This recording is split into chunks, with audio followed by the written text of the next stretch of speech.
Hey guys, tonight we slip into the silvery glow of ancient Greece, where the moon isn't just a rock in the sky but a divine chariot driven by Selene, the goddess who soothes mortals with her soft light. Picture yourself sprawled on a grassy hill, the air cool with that crisp, olive-scented breeze, staring up as a radiant arc of moonlight cuts through the stars. It's mesmerizing, like a cosmic lullaby, but let's be real, you probably won't survive a night out here without a blanket and some serious bug repellent. So, before you get comfortable, take a moment to like the video and subscribe, but only if you genuinely enjoy what I do here. Drop a comment with your location and local time. I'm curious where you're drifting off from tonight. Now, dim the lights, maybe turn on a fan for that soft background hum, and let's ease into tonight's journey together. You're lying on that hill, the grass tickling your neck, and above you, Selene's chariot glides into view. It's not some clunky cart but a sleek, glowing crescent, pulled by two ghostly white horses that shimmer like they're carved from moonlight itself. The wheels don't creak, they hum, a low, soothing vibration that makes your eyelids heavy. You squint, trying to catch Selene's face, but she's a silhouette, her long hair trailing like a comet's tail. The Greeks believe she drove this chariot every night, bathing the world in a glow that calmed restless souls. Historians note that Selene was worshipped as a Titan goddess, her cult thriving in places like Athens and Corinth, where temples held moonlit rituals to honor her. But here's the quirky bit: some farmers swore Selene's light made the crops grow faster. Sprinkling moon dust, really just chalk, on fields to channel her power. No science backs that, but you can't help grinning at their hustle. As you watch, the chariot's light pulls around you, softening the edges of the world. You notice fireflies winking in the distance, mimicking her glow, and it's hard not to feel like you're part of something bigger. Historians still argue whether Selene was a standalone deity or just a poetic stand-in for the moon itself. Texts like Hesiod's Theogony call her a titan, but later poets blur her with Artemis. You don't care about the debate right now, the light's too hypnotic. You shift on the grass, your sandal catching a pebble, and wonder what it'd be like to hitch a ride on that chariot. Spoiler: you'd probably fall off. The horses snort, their breath like faint mist, and Selene leans forward, her gaze sweeping the earth. You're not sure if she sees you, but the air feels warmer, like a soft blanket settling over your shoulders. You blink, and the chariot climbs higher, its light brushing the treetops. You're starting to drift, but something keeps you anchored, the faint sound of a lyre from a nearby village.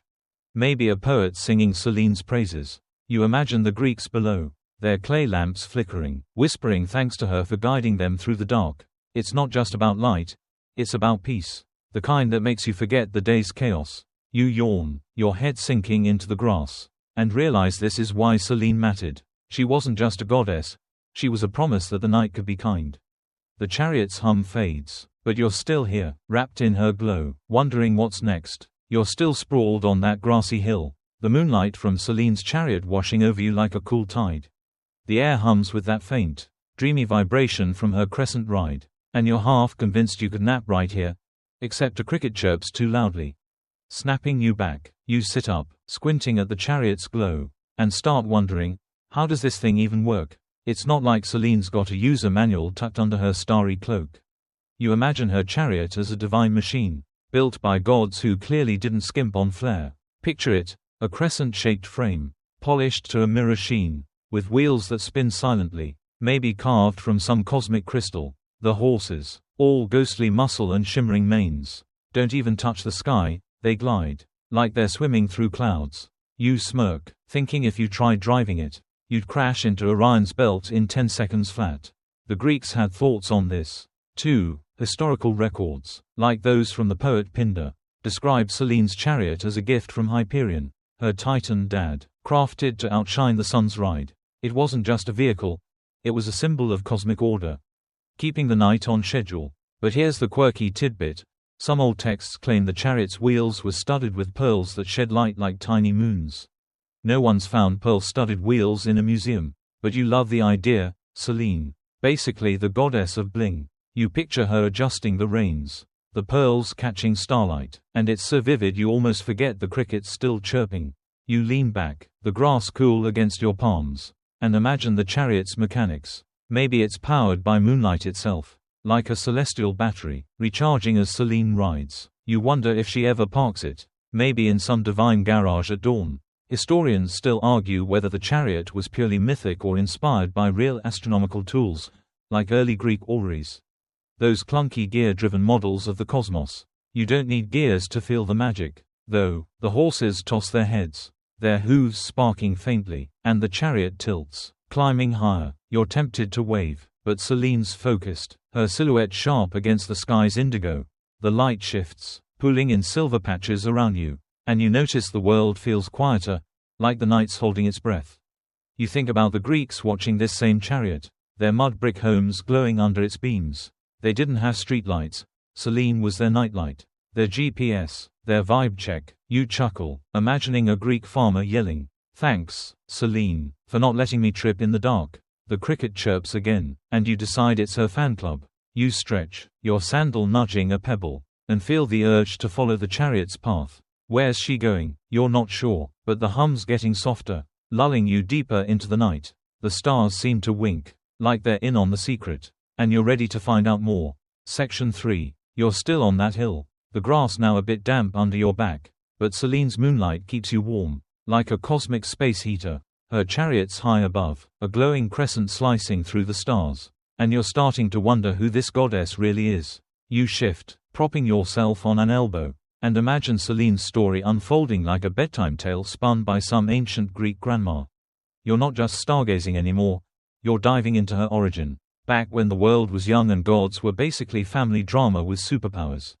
Picture a cosmic nursery, Titans, those oversized proto-gods, ruling before Zeus and his crew took over. Selene's born here, daughter of Hyperion and Thea, her eyes already glowing like twin moons. You smirk, thinking baby Selene probably cried in beams of light. Good luck soothing that tantrum. Historical texts, like Hesiod's Theogony from the 8th century BCE, peg Selene as a second-generation Titan, born to shine alongside her brother Helios, the sun god. She's not just a moon placeholder, she's a divine force, her birth tying the cosmos to mortal awe. But here's the quirky bit. Some fringe myths claim Selene popped out fully formed, clutching a crescent moon like a divine pacifier. No evidence for that, but you're grinning at the image. Tiny Selene, ready to ride, no diaper needed. You imagine her growing up in a starry palace, maybe bickering with Helios over who gets the better chariot. Spoiler, hers is cooler, because moonlight trumps sunburn any day. You glance up, the chariot's glow pulsing softly, and feel the night wrap tighter around you. Selene's not alone in her family tree. Her Titan roots connect her to heavyweights like Cronus and Rhea. But she's chill, more about soothing than scheming. Historians still argue whether her worship predates the Olympians or got folded into Artemis's cult later on. Temple records from Attica hint at standalone Selene shrines, but they're sparse. You don't care about the academic squabble.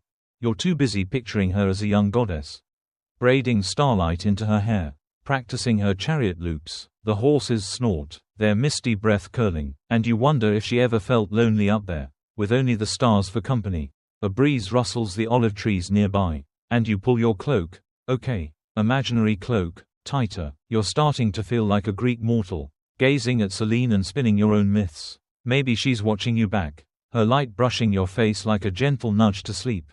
You yawn, the grass softer now, and think about her siblings, her Titan vibe, her whole deal. The chariot climbs, its hum a steady lullaby, and you're sinking deeper into the story. Somewhere, a dog barks, but it's distant, like the world's giving you space to drift. You're ready for whatever's next, as long as it's this peaceful. You're still sprawled on that hill, the grass now your unofficial mattress, with Selene's moonlight pooling around you like a liquid glow. The chariot's up there, gliding smooth as a dream, and you're starting to feel like a local, like you could blend into an ancient Greek village below. You imagine trudging down the slope, your sandals slapping dirt, to join a crowd of mortals gathered under the stars. They're not here for a party, they're honoring Selene, their moonlit goddess, in a ritual so calm it could double as a group nap. You picture oil lamps flickering, their tiny flames dancing in her light, and you can't help but grin. If you tried leading this ceremony, you'd probably trip over a sacred rock and offend the entire pantheon. Historical records from places like Athens show Selene's worship involved quiet, moonlit gatherings, often at month's end, with offerings of honey cakes and white flowers. These weren't rowdy Zeus-style festivals, they were intimate, meant to thank her for guiding flocks and soothing sleepless kids. But here's the quirky tidbit. Some devotees swore you had to whisper your prayers to Selene, or the wind would snatch them away. No proof that worked, but you're whispering now, just in case. Asking for a good night's sleep. You imagine joining the crowd, your cloak brushing against a shepherd who smells faintly of goat. As you all murmur thanks to the sky, you look up, the chariot's glow softening the crowd's faces, and feel the ritual's rhythm. Someone's pouring milk into a clay bowl, an offering for Selene's horses, because, apparently, divine equines love dairy. You stifle a chuckle, picturing those ghostly steeds lapping it up mid-flight. Historians still argue whether these rituals were purely for Selene or shared with Artemis. Since later texts blur their roles, temple inscriptions from Ephesus lean toward Artemis. But rural folks clung to Selene. You don't care about the debate, you're too busy soaking in the scene. The air smells of lavender and smoke, and a kid nearby is doodling crescent moons in the dirt with a stick. You shift, your back sinking deeper into the grass, and imagine holding a honey cake, its sweetness tempting you to sneak a bite. The crowd hums a low chant, not quite a song, more like a collective sigh that matches the chariot's hum. You feel like you're floating, part of this ancient moment where mortals and moonlight blur. A stray dog sniffs your sandal, and you shoo it gently, not wanting to break the vibe. The ritual's winding down, but Selene's light feels stronger, like she's nodding back at the crowd. You yawn, the hill cradling you, and wonder what other stories the night's hiding. The stars seem to lean closer, ready to spill their secrets. You're back on that hill, the grass now practically your second home, with Selene's chariot glowing overhead like a cosmic nightlight. The village rituals faded into memory, but its calm lingers, like a warm drink settling in your chest. You're staring at the moon, wondering what other stories it's seen, not just in Greece but beyond, because Selene's light doesn't stop at borders. You imagine her chariot crossing seas, mountains, maybe even time, carrying myths that shift with every culture it touches. You shift, a pebble digging into your elbow, and grin, thinking if you tried telling these tales, you'd mix up names and start a mythological Twitter feud. Historical texts, like those from the Hellenistic period, show the Greeks weren't alone in worshipping a moon goddess. Selene's myths echo in Babylon's Sin and Egypt's Khonsu, all tied to lunar cycles. Her chariot, though, is pure Greek flair, a glowing crescent that outshines Mesopotamia's plainer moonboats. But here's the quirky bit. Some Anatolian tribes claimed Selene's chariot left moon sparks that turned into fireflies. No evidence, but you're squinting at the fireflies blinking nearby, half believing they're her leftovers. You picture her gliding over foreign lands, her light catching on ziggurats or Nile reeds, while locals spin their own versions of her story. You lean back, the moonlight brushing your face, and imagine these rival myths. In Greece, she's Selene, the serene driver. In Persia, she's Ma, a bit moodier, maybe honking at stars that get in her way. You chuckle, picturing a cosmic road rage scene. Historians still argue whether Selene's myth inspired these others or if it's just humans seeing the same moon and dreaming alike. Cross-cultural studies lean toward shared archetypes. But Greek poets loved claiming they invented her. You don't care about the academic tussle. You're too busy picturing her chariot over a desert, its glow making nomads pause their campfire chats.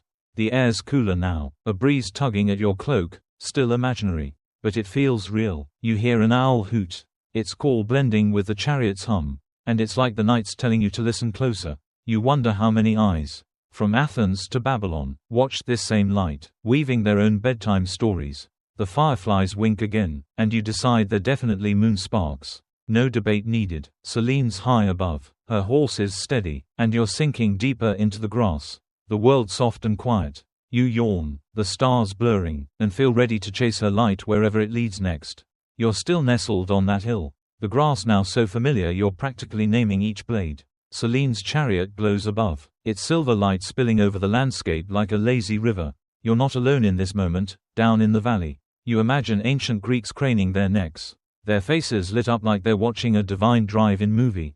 These aren't priests or poets, they're regular folks, potters, weavers, kids who should be asleep, gazing at Selene's glow with a mix of awe and comfort. You shift, your sandal nudging a stray twig, and smirk, thinking if you joined them, you'd probably spill your wine and ruin the vibe.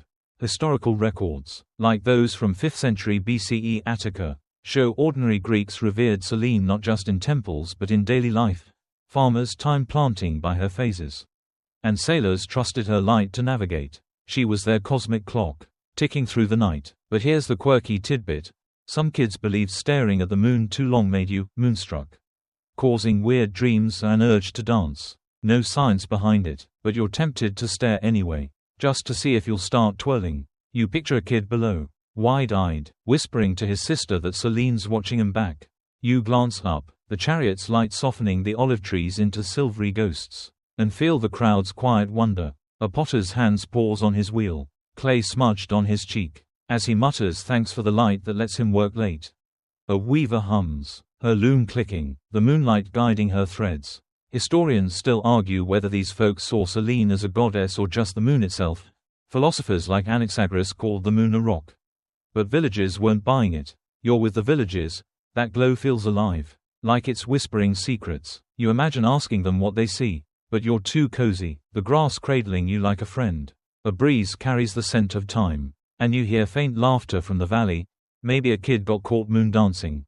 You grin, picturing yourself trying it, all flailing arms and zero rhythm. The chariot hums, steady as a heartbeat, and you feel connected to these gazers, their lives lit by the same light touching you now. An owl swoops low, its wings a soft whoosh, and you decide it's Selene's scout, checking who's still awake. You yawn, your eyelids heavy, and sink deeper into the hill, ready for whatever the moonlight shows you next. You're still lounging on that hill, the grass now your personal recliner, with Selene's chariot casting its silvery glow like a cosmic projector. The villagers below are still gazing, but your mind's wandering to something juicier, Selene's love life. You picture her up there, steering her moonlit ride, but stealing glances at the earth, her heart skipping for a mortal named Endymion. It's the kind of divine romance that makes you lean forward, chin in hand, like you're eavesdropping on a godly soap opera. You grin, thinking if you got caught spying on a goddess's date, you'd be toast, probably turned into a constellation shaped like a nosy tourist. Historical myths, backed by texts like Apollonius of Rhodes' Argonautica, tell of Selene's obsession with Endymion, a shepherd so dreamy she begged Zeus to keep him asleep forever. Preserving his beauty, she'd visit him nightly, her chariot hovering over his cave, moonlight bathing his snoozing face. But here's the quirky bit. Some versions claim Endymion's cave had a skylight, carved by nymphs so Selene could peek without landing. No proof of magical home renovations. But you're chuckling, imagining nymphs with chisels, muttering about their overtime pay. You picture her now, reins loose, her horses grazing starlight as she gazes at her sleeping beau. You look up, the chariot's glow pulsing softly, and imagine the scene. Endymion sprawled on a sheepskin, oblivious, while Selene's light caresses his cheek like a celestial crush. It's romantic, sure, but also a bit awkward. She's a goddess. He's a snooze machine. Historians still argue whether Endymion was a real king or just a mythic heartthrob. Some link him to Carian rulers. Others say he's pure poetry. You don't care about the debate. You're too busy picturing Selene sighing, her starry crown slipping as she daydreams. The air's thick with lavender, and you wonder if she ever wished he'd wake up for a chat. A firefly winks nearby, and you decide it's her wingman, cheering her on. You shift, the grass tickling your neck, and feel a pang for Selene, eternal, radiant, but stuck loving a guy who's basically a coma poster boy. You yawn, picturing her steering away, maybe rolling her eyes at her own heart. If you were her, you'd probably blast some cosmic breakup tunes and move on. The chariot hums, climbing higher, and you sink deeper into the hill, the moonlight wrapping you like a blanket. You're ready to follow her next move, wherever this starry romance leads. You're still sunk into that hill, the grass now your trusty cocoon, with Selene's chariot gliding above, its moonlight painting the world in soft silver. You're done swooning over her Endymion drama, time to chase her across the sky. You imagine hopping aboard, clinging to the chariot's edge like a cosmic hitchhiker, your cloak flapping as you squint at the Greek cosmos unfolding below. It's not just a joyride, it's a map of how the ancients saw the night, with Selene as the glowing guide. You grin, thinking if you tried steering, you'd probably yeet the chariot into a nebula and owe Zeus an apology. Historical sources, like Ptolemy's Almagest from the 2nd century CE, show the Greeks mapped the sky with precision, placing the moon's path, Selene's route, along the ecliptic, a cosmic highway through constellations. Her chariot follows this arc nightly, dipping low, then climbing high, syncing with lunar phases. But here's the quirky tidbit. Some rural Greeks believed her route shifted if she was moody, veering closer to Earth after a spat with Helios. No astronomers backing that, but you're picturing her swerving, horses snorting, while she mutters about her brother's ego. You see her now, reins steady, carving a path past Orion's starry belt. You lean back, the moonlight pooling in your lap, and imagine her view. Below, Greece is a patchwork of hills and seas, temples glinting like fireflies. Remember those moon sparks from earlier? Above, constellations spin, each with its own myth, like a celestial soap opera. You wonder if she waves at Cassiopeia or dodges Scorpio's tail. Historians still argue whether the Greeks saw her path as divine or mathematical. Philosophers like Plato lean poetic, but stargazers like Hipparchus crunch numbers. Your team poetry, feeling the chariot's hum in your bones, like it's syncing with your pulse. A breeze rustles the olive trees, carrying a whiff of salt from some distant sea. You stretch, your sandals scuffing dirt, and picture her horses galloping faster, their manes trailing light. If you were up there, you'd be dizzy, probably begging for a cosmic pit stop.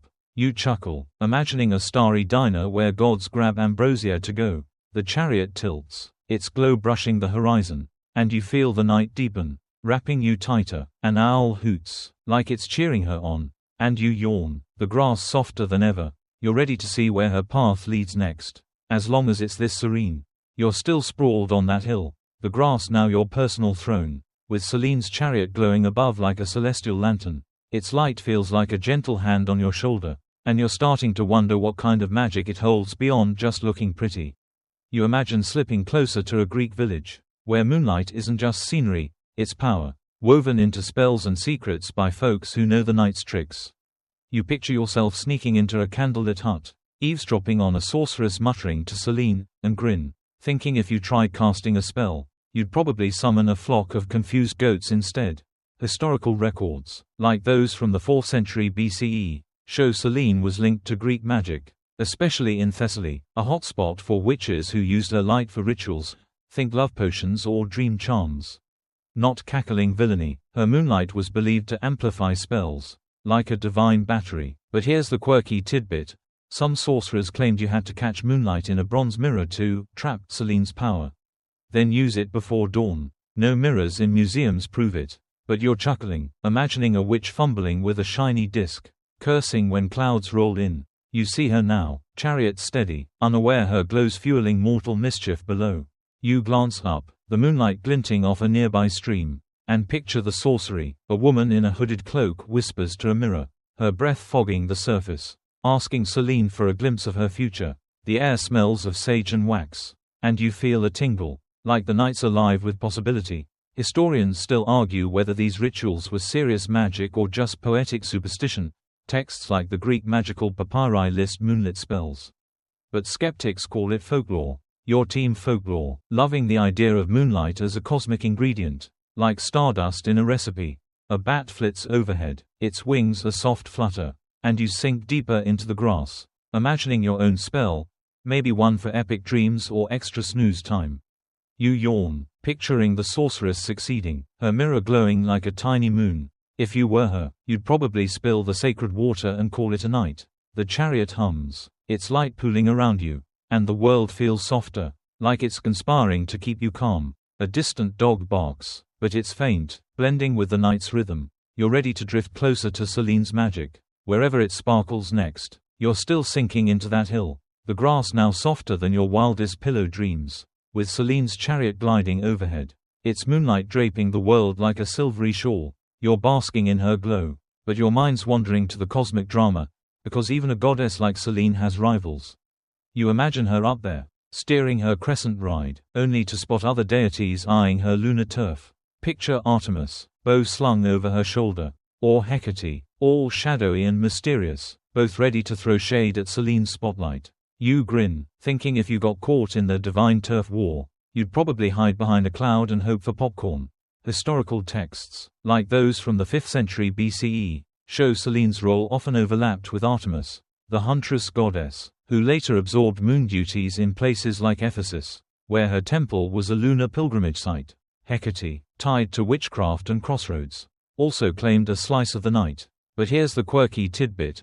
Some rural Greeks believe Selene and Artemis had a chariot race to settle who ruled the moon, with Hecate refereeing. No ancient ESPN footage exists, But you're chuckling, imagining Selene's horses outpacing Artemis's deer while Hecate rolls her eyes. You see her now, chariot steady, ignoring the cosmic side-eye from her rivals. You glance up, the moonlight brushing the treetops. And picture the tension. Artemis, all fierce and forest-scented, might argue her hunting vibes trump Selene's dreamy glow. Hecate, cloaked in shadows, could whisper that her magic outshines both. Historians still argue whether Selene faded as Artemis and Hecate rose. Temple records show fewer Selene shrines by the Hellenistic era.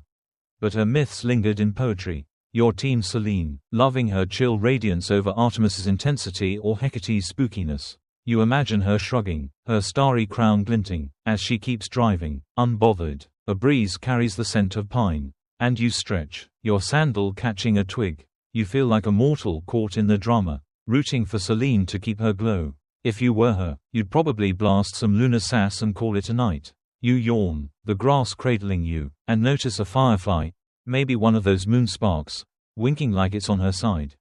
The chariot hums, climbing higher, and the world softens, wrapping you in calm. A distant owl hoots, like it's picking Team Selene too. You're ready to see how she holds her own, wherever the night leads.